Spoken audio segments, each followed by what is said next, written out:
YouTube channel मुख्यमंत्री माझी लाडकी बहीण योजना या योजनेमध्ये वेळोवेळी मोठमोठे बदल जे आहेत ते करण्यात येत आहेत। कागदपत्रांसंदर्भातले असो किंवा योजनेच्या अटी शर्ती संदर्भातले निर्णय असो, आता योजनेमध्ये अटी शर्ती देखील शिथिल करण्यात आलेल्या आहेत आणि सर्वात महत्त्वाचं म्हणजे आता ऑफलाईन फॉर्म देखील भरता येणार आहे। स्वतः राज्याचे उपमुख्यमंत्री देवेंद्र फडणवीस यांनी ही माहिती दिलेली आहे। मुख्यमंत्री माझी लाडकी बहीण योजना या योजनेसाठी आता ऑफलाईन फॉर्म देखील करता येणार आहेत आणि अटी शर्तींसंदर्भात देखील त्यांनी माहिती दिलेली आहे, तीही आपण पाहूया। माध्यमांना देखील सांगू इच्छितो की आपणही लक्षात घ्या, कुठल्याही अटी शर्ती आता याच्यामध्ये नाहीत।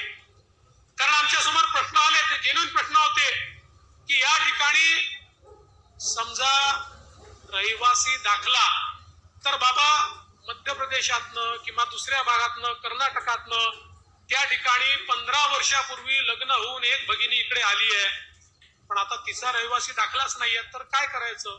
आम्ही सांगितलं हरकत नाही, नवऱ्याचा तर असेल, नवऱ्याचा दाखला, बरं तोही दाखला म्हणून कुठल्याही तहसीलदाराकडे जाण्याची आवश्यकता नाही। 15 वर्षापूर्वीचं मतदार यादीतलं नाव चालेल, 15 वर्षापूर्वीचं रेशन कार्ड चालेल, 15 वर्षापूर्वीचं घराचं डॉक्युमेंट असेल ते चालेल।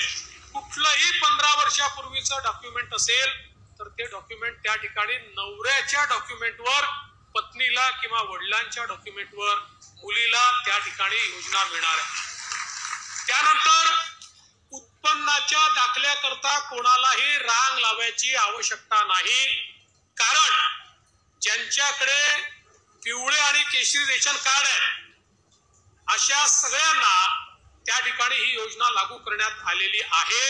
त्यामुळे ते कार्डच त्यांचा उत्पन्नाचा दाखला समजला जाईल। मग कोणीतरी सांगितलं कुटुंबाची व्याख्या काय? रेशन कार्ड ही कुटुंबाची व्याख्या आहे। त्यामुळे नव्याने आता हे कुटुंब काय आहे त्याचा दाखला घ्यायचा आहे का? असा कुठलाही दाखला घेण्याची आवश्यकता नाहीये।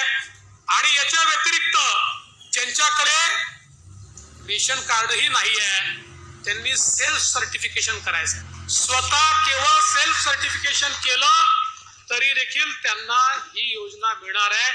ही योजना आमच्या बहिणींना बाहेर ठेवण्याकरता नाही आहे, ही आमच्या बहिणींना आत घेण्याकरता योजना तयार करण्यात आलेली आहे। त्यामुळे आपल्यालाही कुठेही काही अडचण योजनेच्या संदर्भात वाटली, आपण आता ऑफलाईन फॉर्मही घेतोय, ऍपवरही फॉर्म घेतोय।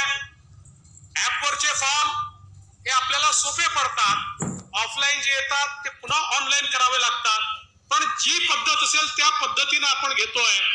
एवढीच आपल्याला विनंती आहे की फॉर्म भरताना अकाउंट नंबर वगैरे जर नीट लिहिला नाही तर ते पैसे अकाउंटला जाऊ शकणार नाही। त्यामुळे आपणही थोडी मदत केली पाहिजे आणि अकाउंट नंबर वगैरे योग्य प्रकारे लिहिले गेले।